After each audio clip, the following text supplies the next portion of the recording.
वैशाख मसान्तसम्म सबै नागरिकलाई कोरोना विरुद्धको खोप उपलब्ध हुने स्वास्थ्य राज्य मन्त्री श्रेष्ठको भनाई। दशैं अघि 33% नागरिकले खोप पाउने। स्वास्थ्य तथा जनसङ्ख्या राज्य मन्त्री उमेश श्रेष्ठले आगामी वैशाख मसान्तसम्म सबै नागरिकलाई कोरोना विरुद्धको खोप लगाइसक्ने बताएका छन्। विश्व मुटु दिवसको अवसर पारेर बुधबार ललितपुरमा आयोजित एक कार्यक्रममा राज्य मन्त्री श्रेष्ठले सरकारले दशैं अघि 33% नागरिकलाई कोरोना विरुद्धको खोप लगाइसक्ने गरी काम गरिरहेको जानकारी दिएका हुन्। सरकारले हाल दैनिक 3 लाख जनतालाई सो खोप लगाउने काम गरिरहेको उनले जानकारी दिए। वर्तमान सरकारले आफ्नो करिब 3 महिने कार्यकालमा 1 करोड थप खोप लगाउने काम गरेको र बालबालिकाका लागि पनि 1 करोड खोप सुनिश्चित गरिएको उनले जानकारी दिए। नम्बर 1 प्रायोरिटी भनेको चाहिँ खोपलाई दिएको छ। प्रधानमन्त्रीज्यूले पनि खोप खोप खोप भन्नुभएको छ। त्यही भएर 2.5 महिनाको अवधिमा झनै 1 करोड खोप चाहिँ थप लागिसकेको यहाँलाई जानकारी गराउन चाहन्छु। हेर्नुहोस्, किनभने 1 करोड 77 लाख खोप हामीले ल्याइसकेको छौँ।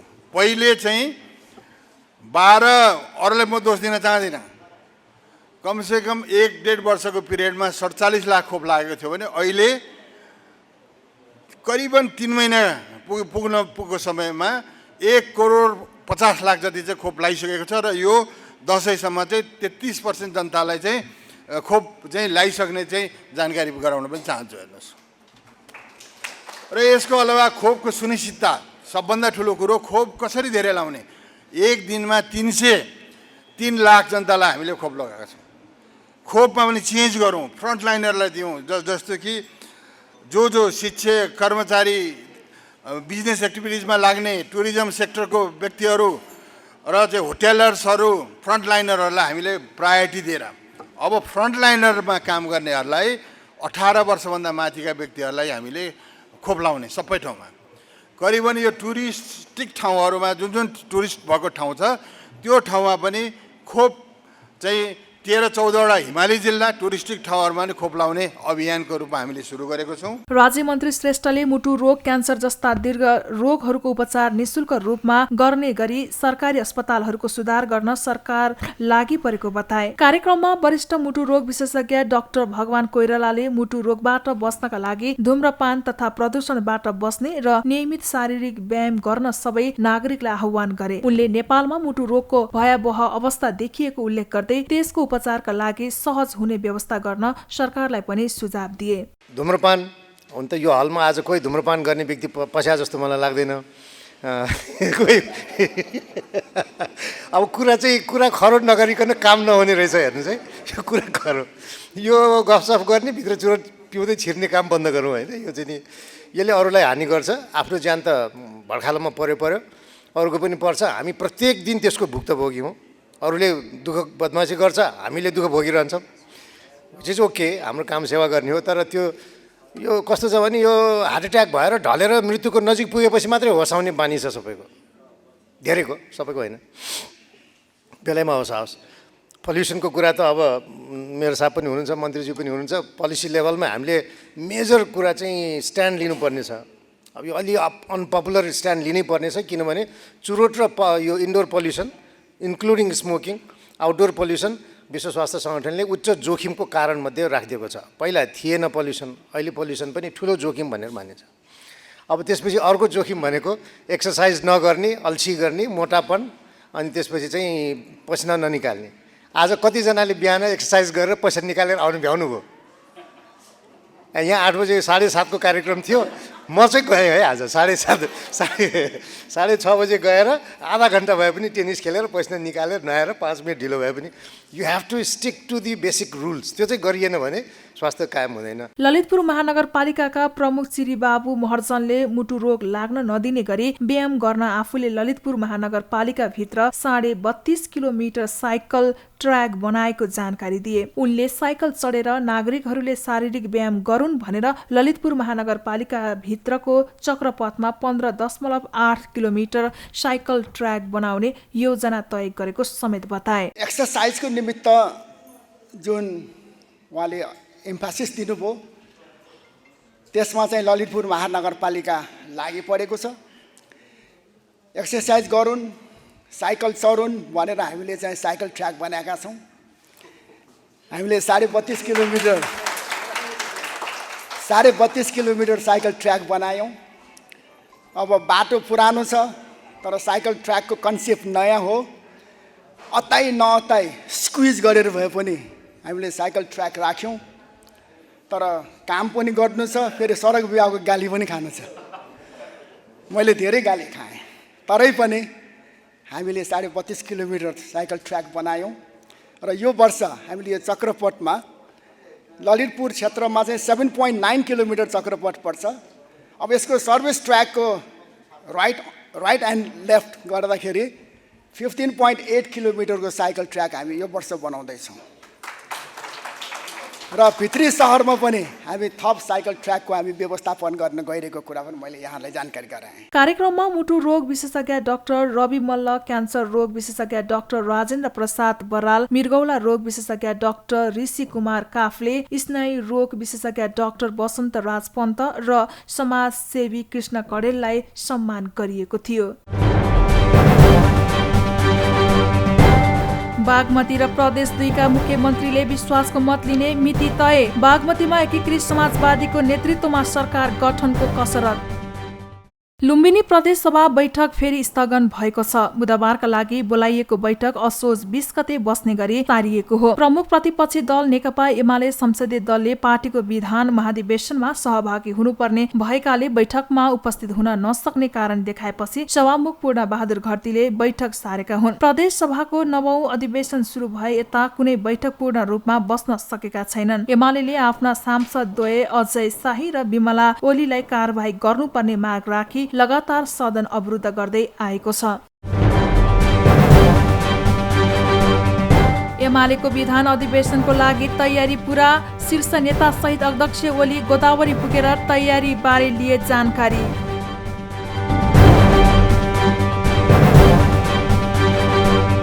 प्रदेश 2 को मुख्यमन्त्री कार्यालयमा अख्तियारको छापा। बेटी बचाऊ अभियानमा करोडौं अनियमितता गरेको आशंका।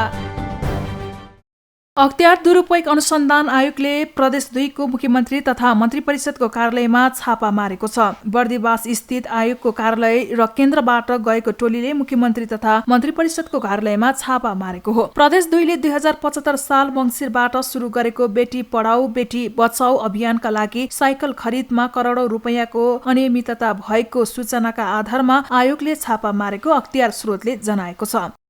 यसो छ, अब तपाईँले छापा मारेको भन्नुभयो। आयोगले छापा मार्ने भन्दा पनि अब आएका प्राप्त उजुरी सूचनाको आधारमा छानबिन अनुसन्धान गर्ने गर्छ र छानबिनको क्रममा हामीले स्थलगत रूपमै गएर स्थलगत रूपमा निरीक्षण गर्ने, स्थलगत छानबिन गर्ने, त्यहाँ भएका कागज प्रमाणहरू चाहिँ सम्बन्धित कार्यालयबाट चाहिँ लिने होइन, त्यो गर्छौँ। यो एउटा छानबिनको प्रक्रिया हो। छापा मारेको भन्दा पनि त्यहाँबाट भएको यो साइकल खरिद सँग सम्बन्धित विषयमा प्राप्त उजुरी सूचनाको आधारमा त्यहाँ साइकल खरिदको सम्बन्धमा चाहिँ अनियमितता भयो, गुणस्तरीय साइकल खरिद भएन लगायतको विषयमा चाहिँ प्राप्त उजुरीको सम्बन्धमा छानबिन गर्ने भनेर आयोगबाट निर्णय भए अनुसार आयोगको कार्यालय बर्दिवासबाट चाहिँ छानबिनको लागि स्थलगत रूपमा चाहिँ टोली गएको अवस्था थियो र उहाँहरूले सोसँग सम्बन्धित चाहिँ कागज प्रमाणहरू चाहिँ होइन, त्यसका प्रतिलिपिहरू भनौँ न, त्यो चाहिँ लिएर आउनुभएको छ र अब छानबिन प्रक्रिया चाहिँ अगाडि बढेको अवस्था छ। आयोगले मुख्यमन्त्री कार्यालयका महत्त्वपूर्ण कागजात नियन्त्रणमा लिएको छ। यातायात व्यवस्था विभागले 29 वर्षपछि यातायात व्यवस्था ऐन लागू गर्ने निर्णय गरेसँगै सुदूरपश्चिम प्रदेशमा पनि सो निर्णय लागू भएको छ। सवारी तथा यातायात व्यवस्था ऐन 2049 ले व्यवस्था गरेको परीक्षणकालीन चालक अनुमति पत्र सुदूरपश्चिममा पनि वितरण सुरु भएको हो। सुदूरपश्चिम प्रदेशमा डिजिटल सवारी चालक अनुमति पत्र वितरण भएदेखि अनुमति पत्रका लागि 1 वर्षसम्म कुर्नुपर्ने बाध्यता थियो। अब परीक्षणकालीन अनुमति पत्र वितरण सुरु भएसँगै चिट बोकेर हिँड्नुपर्ने बाध्यता हटेको छ। परीक्षा पास गरेपछि 1 वर्षसम्म परीक्षण काल राखेर परीक्षणकालीन लाइसेन्स दिइने व्यवस्था गरिएको र यो अवधिमा 5 गल्ती गरेमा लाइसेन्स नै खारेज हुने यातायात व्यवस्था कार्यालय कैलालीका प्रमुख लक्ष्मण शाहले बताए। उनले चालकको सहजताका लागि परीक्षा पास गरेपछि यस्तो लाइसेन्स दिने व्यवस्था गरिएको बताए। आजबाट यातायात व्यवस्था कार्यालय सेतीबाट चाहिँ हामी चाहिँ सवारी चालक अनुमति पत्र प्रिन्ट गरेर नै सेवाग्राहीलाई सेवा दिन सुरुवात गरेका छौँ र यो चाहिँ नि एक्ज्याक्टली स्मार्ट कार्ड होइन, पिभिसी कार्ड हो र यसको क्वालिटी पनि राम्रो छ र सेवाग्राहीहरूले जो चाहिँ धेरै गुनासो सेवाग्राहीहरूबाट चाहिँ लाइसेन्स ढिला आउने अनि क्वालिटीको नआउने त्यो गुनासो थियो, त्यो चाहिँ अब चाहिँ गुनासोहरू हामी कम गर्दै जानेछौँ र सेवाग्राहीहरूले यहाँ चाहिँ परीक्षण दिइसकेपछि हामी विदिन 1 विक उहाँलाई टाइम पिरियड दिएर हामीले उहाँलाई सिधा लाइसेन्स 1 वर्षीय परीक्षण लाइसेन्स हो। यो चाहिँ परीक्षण काल हुन्छ 1 वर्षको। 1 वर्षमा चाहिँ जसले हाम्रो सवारी चालक अनुमति लिनु भएको छ उहाँले चाहिँ नि 1 वर्षभित्र चाहिँ 5 वटा मिस्टेक भन्दा बढी मिस्टेक कुनै गर्नुभयो भने ट्राफिक कार्यालयबाट चाहिँ त्यो निगरानी हुन्छ र ट्राफिकहरूसँग चाहिँ त्यो चाहिँ एप हुन्छ, त्यो चेक गर्ने र त्यसमा चाहिँ मिस्टेक गरेको त्यसमा जनाउने, त्यो चाहिँ रिडेबल हो। यो एप रिडेबल हुन्छ र त्यो मिस्टेक गरिएन भने चाहिँ स्मार्ट कार्डको लागि क्यापेबल हुन्छ र स्मार्ट कार्ड पाउँछ 1 वर्षपछि।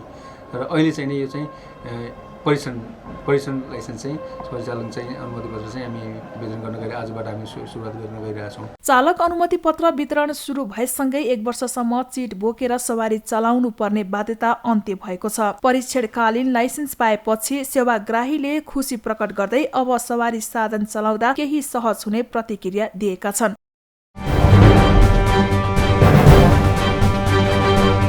पोल भाडा बढाउने निर्णयपछि केबल टेलिभिजन व्यवसायी आक्रोशित। व्यवसायीको माग सम्बोधन गर्ने ऊर्जा मन्त्री भुसालको प्रतिबद्धता।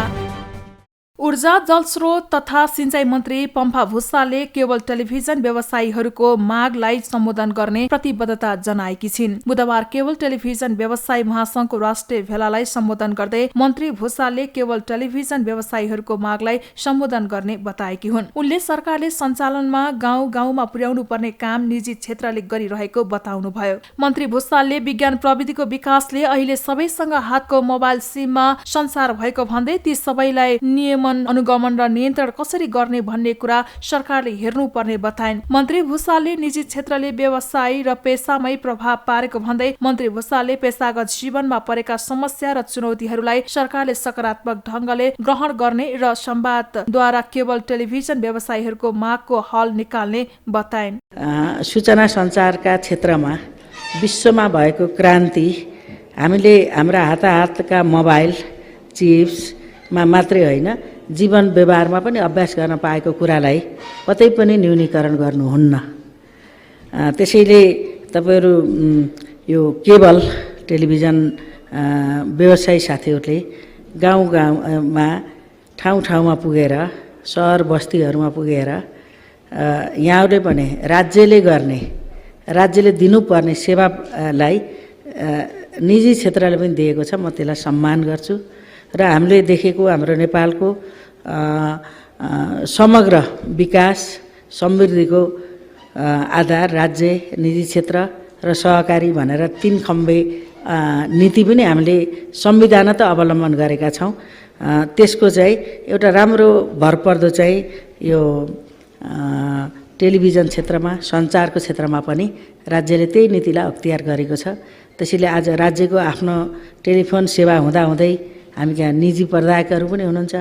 राज्यको आफ्नो टेलिभिजन छ तर निजीलाई पनि दिएको छ राज्यले। मन्त्री भुसालले सबैको अभिभावक भएकोले सरकारले निजी र सामुदायिक क्षेत्रका र जनताका समस्याको समाधान गर्ने पनि आश्वासन दिइन्। उनले आजको विद्युत प्राधिकरणको बैठकमा पोल भाडा वृद्धिको विषयमा छलफल गर्ने बताइन्। केबल टेलिभिजन व्यवसायीहरूले आफ्ना मुद्दालाई राज्यले सम्बोधन गर्नुपर्ने बताएका छन्। बुधबार सरकारको नीतिका कारण व्यवसायीहरूको व्यवसायमा परेको नकारात्मक प्रभावका विषयमा आयोजित केबल टेलिभिजन व्यवसायीहरूको राष्ट्रिय भेलामा व्यवसायीहरूले सरकारले आफ्ना मुद्दाहरूलाई सम्बोधन गर्नुपर्ने बताएका हुन्। व्यवसायीहरूले व्यवसायी मैत्री र उपभोक्ता मैत्री नीति ल्याउन जरुरी रहेको तर सरकारले सरकारवाला निकायहरूसँग छलफल नै नगरी विरोध आउने किसिमका नीति ल्याएको बताए। त्यो नीति ल्याउनका लागि सरकारवालाहरूसँग समन्वय गर्न जरुरी थियो। होइन राज्यले गरेको ठिक छ, व्यवसायीले आरोप मात्रै लगाएका हुन् भने त्यसलाई राज्यले प्रमाणित गर्न सक्नुपर्छ। हामीले गरेको कुरा ठिक छ, व्यवसायीहरू तपाईहरू व्यवसाय गर्न चाहनुहुन्छ गर्नुस्, सक्नुहुन्न तपाईहरू छोडिदिनुस् भनेर भन्न सक्नु पर्यो। मिडिया टेलिभिजन यी माध्यम भनेको साँच्चै नै समाचार सम्प्रेषण गर्ने र जनतामा सबैमा जनचेतना जगाउने यस्तो किसिमको यो एउटा माध्यम हो जसलाई हामीले सिम्पल एउटा इन्टरटेनमेन्ट दिने र व्यवसाय मात्रै हो भन्ने रूपले हेर्न हुँदैन होला जस्तो लाग्छ मलाई। उनीहरूले पोल सम्बन्धी भाडा बढाइएको कुराले अप्ठ्यारो माथि अप्ठ्यारो थपेको बताए। राज्यले ल्याएको नीति अनुसार व्यवसायीहरूलाई काम नगर भनेर घाँटी थिच्ने काम मात्र सरकारले गरेको औलाएका छन्। एनालग अपरेटरबाट डिजिटलमा गयौँ। डिजिटलमा जाँदाखेरि सेटअप बक्सहरूमा ठुलो लगानी गर्नु पर्यो, हेड एन्डमा ठुलो लगानी गर्नु पर्यो। कम्प्लिटली सिस्टम नै चेन्ज गर्नु पर्यो। त्यो कुरामा हामी राजी हुँदै सरकारलाई राजस्व पनि बढी उठ्ने, एउटा व्यवस्थित पनि हुने हिसाबले हामी अगाडि बढिरहेछौँ, अगाडि बढ्दै गयौँ। विदेशमा जस्तो इन्डियामै हेर्नुहुन्छ भने एनालगबाट डिजिटल जाँदा इन्डियामै पनि राज्यले कति सुविधाहरू दिएको थियो, तर यो व्यवसायलाई राज्यले केही पनि सुविधा दिएन। खास गरिकन 2076 सालमा आएको विज्ञापन नियमन गर्ने ऐन 2076ले क्लिन फिड पोलिसीलाई, जुन 2073 सालको क्लिन फिड पोलिसी छ, त्यसलाई कार्यान्वयन गर्ने एउटा व्यवस्था गर्यो। केवल व्यवसायीहरूले त्यसमा सहयोग गर्नुभयो र क्लिन फिडलाई हामीले यो मुलुकमा लागू गऱ्यौँ। तर त्यहाँ एउटा के कन्फ्युजन उत्पन्न भयो भने के त्यो क्लिन फिड केवल व्यवसायीहरूलाई मात्र हो त भन्ने एउटा कन्फ्युजन रह्यो। वास्तवमा त्यो क्लिन फिड जुनसुकै प्लेटफर्ममा पनि, अर्थात् जुनसुकै प्लेटफर्मबाट प्रसारण हुने जुनसुकै विदेशी टेलिभिजनहरूका लागि पनि हो र त्यसलाई मान्नु सबैको दायित्व हो र कर्तव्य हो। विद्युत प्राधिकरणको पोल प्रयोग नगरी घर घरमा टेलिभिजन नपुग्ने भएकोले प्राधिकरणले पोलको भाडा बढाएर जनताको सूचनाको हक खोज्न लागेको भन्दै प्राधिकरणले तोकेको पोल भाडाको मूल्य व्यवसायीहरूले तिर्न नसक्ने र तार काटिएमा घर घरमा टेलिभिजन प्रसारण नहुने बताए। योभन्दा पहिलेका केवल व्यवसायी साथीहरूसँग कुनै साधन सभामा कुनै कार्यक्रममा आउँदाखेरि बडो ठुलो उत्साह हुन्थ्यो, हल भरिभराउ हुन्थ्यो, तालीको गडगडाट हुन्थ्यो। त्यो उत्साह अहिले मरेको पाएको छु मैले। यो निजी क्षेत्रका लागि, हामी उद्यमी व्यवसायका लागि र कमसेकम संचार उद्योगमा समाहित हामी लगानीकर्तालाई त्यति उत्साहजनक खबर होइन।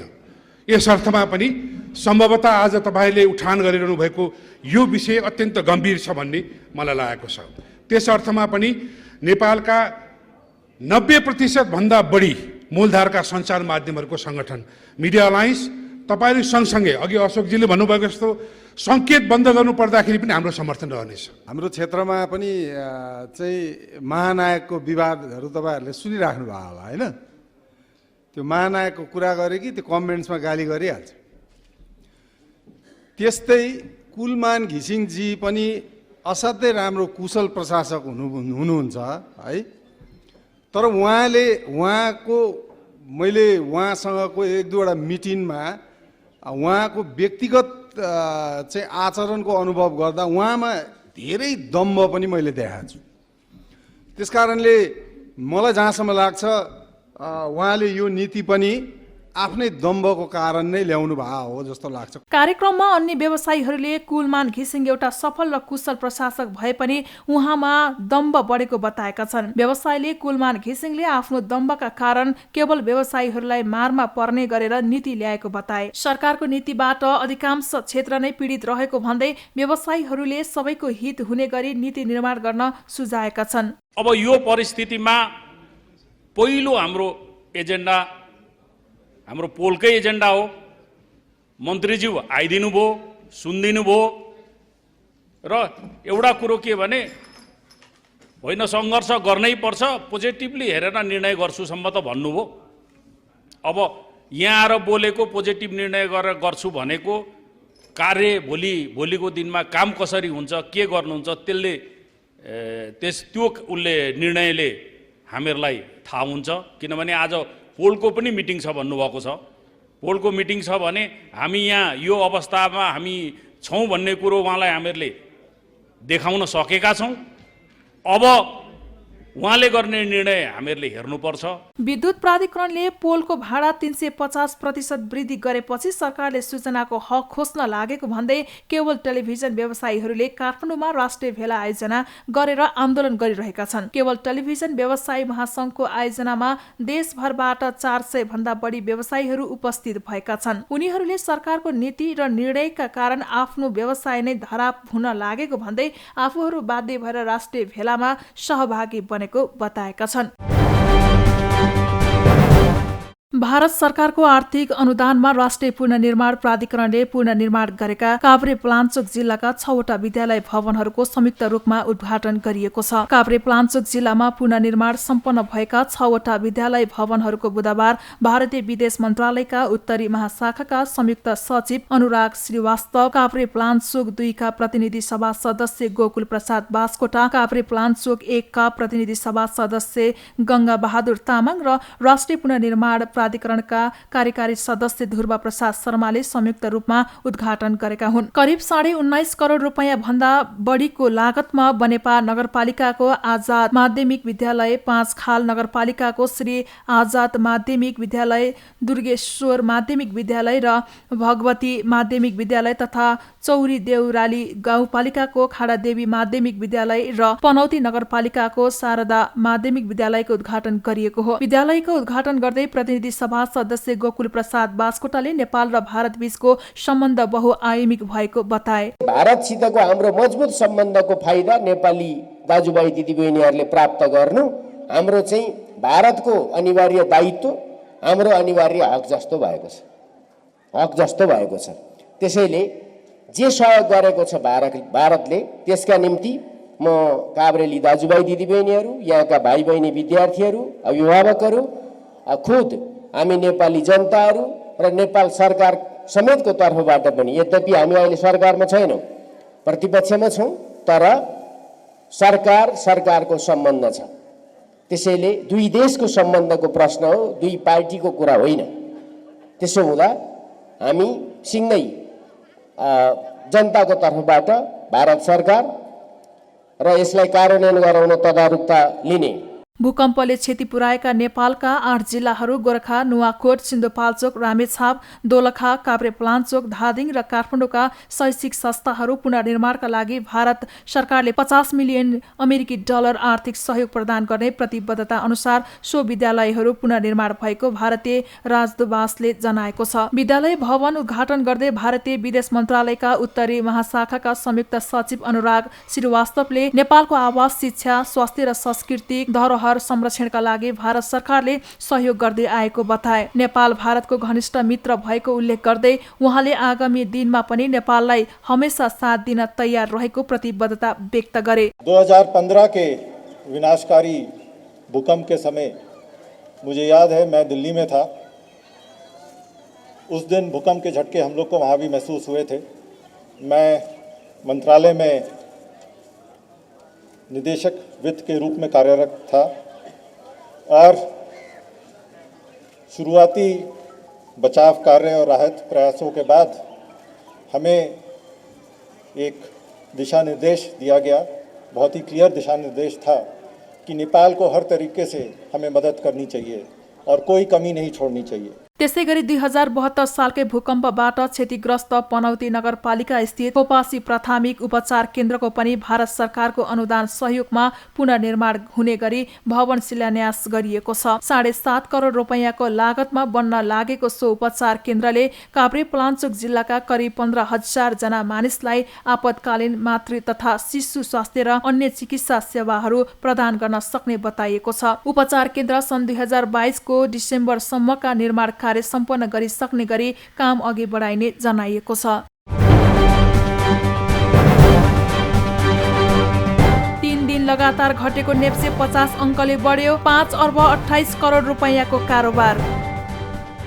अघिल्ला 3 दिन लगातार घटेको नेप्से बुधबार 50.58 अङ्कले बढेको छ। वृद्धिसँगै समग्र नेप्से 2665.94 4 बिन्दुमा पुगेको छ। आइतबार, सोमबार र मंगलबार उच्च अङ्कले घटेको थियो। 229 कम्पनीको शेयर कारोबार भएकोमा 21 वटा कम्पनीको शेयर मात्रै घटेको छ। बैंकिङ 20, विकास बैंक 150, फाइनान्स 107, होटल तथा पर्यटन 32, जलविद्युत 117, लगानी 2, जीवन बीमा 215 र उत्पादन समूह 103 अङ्कले बढेको छ। त्यस्तै माइक्रो फाइनान्स समूह 88, निजीवन बीमा 255, अन्य 41 र व्यापार समूह 75 अङ्कले बढेका छन्। अपी पावर कम्पनी र ग्रीन डेभलपमेन्ट बैंकको शेयर 10% बढेर सकारात्मक सर्किट लागेको छ। मेगा बैंक र युनिलिभर नेपाल कम्पनीको शेयर 3% भन्दा धेरैले घटेको छ। बुधबार कारोबार रकम 5 अर्बको आँकडा छोडेको छ। 98,94,000 किता शेयर 5 अर्ब 28 करोड रुपैयाँमा किनबेच भएका छन्। सबैभन्दा धेरै अपी पावर कम्पनीको 22 करोड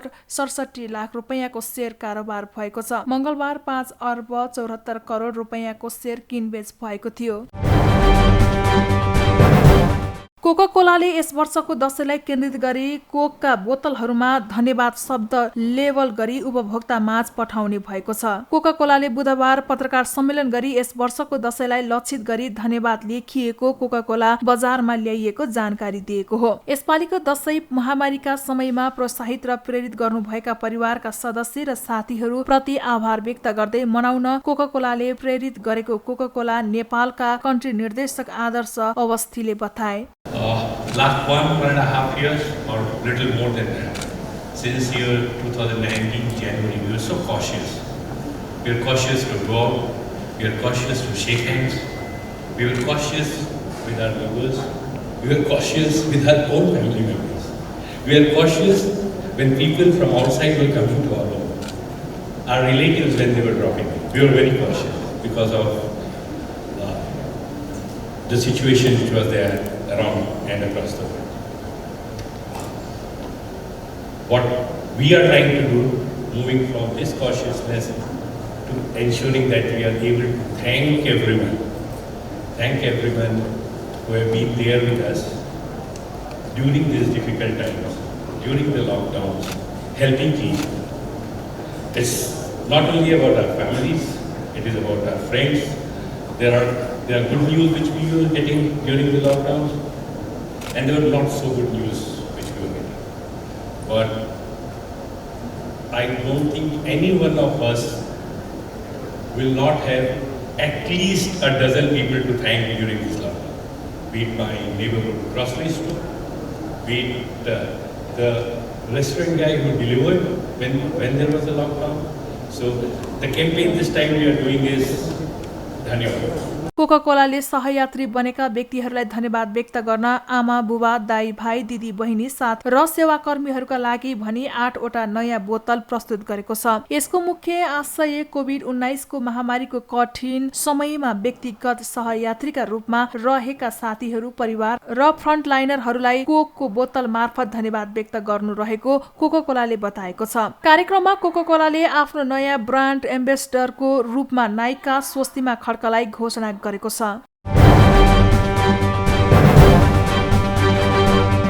र नेपाल ओलम्पियन संघको अध्यक्षमा दीपक बिष्ट निर्वाचित। राजनीति गर्न नआएको भन्दै यो समितिले काम गरेर देखाउने प्रण।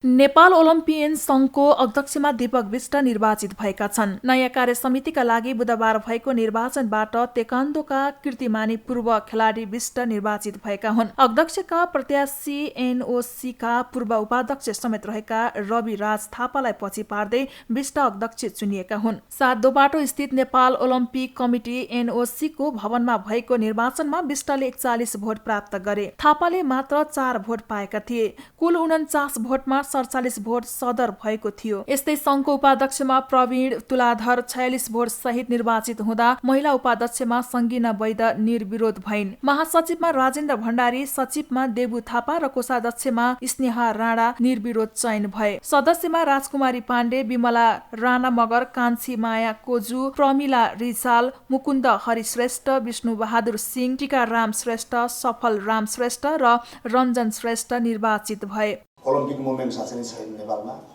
ओलम्पिजमको बारेमा र ओलम्पियनहरूको हकितको बारेमा अहिलेसम्म नभएकै हो।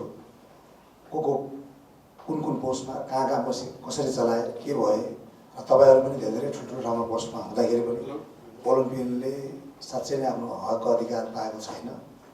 किनभने विगतका केही महिना र केही दिन के अरे वर्षहरूदेखि ओलम्पिकले अलिअलि ठाउँ पाएको छ। ओलम्पियन भनेको मन्त्रालयमा गयो अथवा सरकारमा गयो अथवा कहीँ गयो भने बुझेकै हुँदैन। ओलम्पियन भनेको सबैभन्दा हेपा पाराले हेर्ने गरेको छ। यहाँ मिडल इस्ट खेलाडीले मात्रै यहाँ खेलाडी मान्छ यो देशमा। त्यो भन्दाखेरि चाहिँ हामी किन चाहिँ हामी हेपियौँ त भन्ने कुरा चाहिँ हामीले पनि आफूले आफूलाई सोध्नुपर्ने दिन आउँछ। आफूले आफूलाई सोध्नुपर्छ जस्तो लाग्छ मलाई। त्यही भएर हाम्रो एउटा टिम हो, यो टिम हामी कामदार हो। हामी यो 15 जनाको जुन एउटा टिम छ हामी कामदार हो। हामी सम्पूर्ण ओलम्पियनहरू जति छौँ हामी 85-86 कति ओलम्पिकसँगहरू छौँ र नेपालमा अहिले हामीले 55-56 जना यहाँ आयौँ। तिनीहरूले हाम्रो 15 जनाको एउटा टिमलाई चाहिँ तपाईँहरूले यो कामदारको रूपमा हामीले लिएका छौँ। काम गर्ने हो। यसको सिङ्गल एउटा फाइदा यो टिमलाई हुँदैन, यो सम्पूर्ण ओलम्पियनलाई हुन्छ। एक ओलम्पियनलाई हामीले काम गरेको प्रत्यक्ष रूपमा फाइदा हुनेछ। झण्डै दशक अघि सुनिल लाल जोशीको अध्यक्षतामा ओलम्पियन्स सङ्घ गठन भएको थियो। 2074 जेठ 26 गते जोशीको निधन भएदेखि झण्डै 2 वर्ष सङ्घ नेतृत्वविहीन थियो। 2076 जेठ 29 मा तत्कालीन उपाध्यक्षलाई सङ्घको कार्यवाहक अध्यक्ष तोकिएको थियो। राखेपामा दर्ता त्यो एसोसिएसनलाई एनओसीले पनि मान्यता दिएको थियो। एभरेस्ट प्रिमियर लिग EPL अन्तर्गत बुधबारको पहिलो खेलमा पोखरा राइनोसले ललितपुर प्याट्रियट्सलाई 9 विकेटले पराजित गरेको छ। बुधबार त्रिवी क्रिकेट मैदानमा ललितपुरले दिएको 52 रनको लक्ष्य पोखराले 6.3 ओभरमा 55 रन बनाउँदै भेटायो। मैदान भिजेका कारण 20 ओभरको खेललाई 7 ओभरमा झरिएको थियो। ललितपुरले 7 ओभरमा 6 विकेट गुमाउँदै 51 रन बनाएको थियो। पोखराका रिचर्ड लेभीले 38, रित गौतमले 12 रन बनाए। ललितपुरका तर्फबाट अजम अमर जाईले 1 विकेट लिए। टस हारेर पहिले ब्याटिङको निम्तो पाएको ललितपुरका लागि सन्दुन विरक कोडीले सर्वाधिक 19 रन बनाए। त्यस्तै ओसादा फर्नान्डोले 10, नारायण जोशीले 11 रन जोडे। पोखरा राइनोसका लागि विक्रम सोबले 3, नन्दन यादवले 2 र क्रेसिक विलियम्सले 1 विकेट लिए। ललितपुरको यो दोस्रो पराजय हो भने पोखराले पहिलो जित निकालेको छ। यसअघि पोखराले वर्षाका कारण खेल नभएपछि आइतबार भैरवासँग 1-1 अङ्क बाँडेको थियो। पोखराको यो जितसँगै 3 अङ्क भएको छ।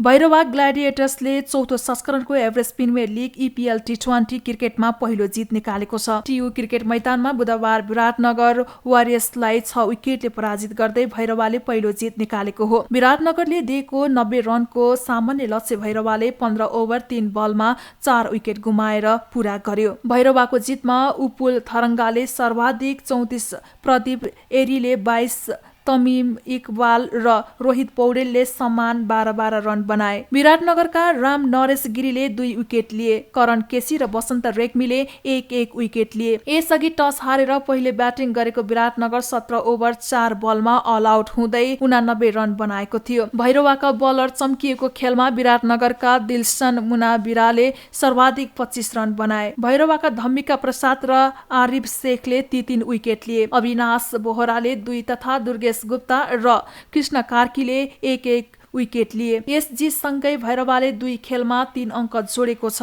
भैरवा शीर्ष स्थानमा उक्लिएको छ।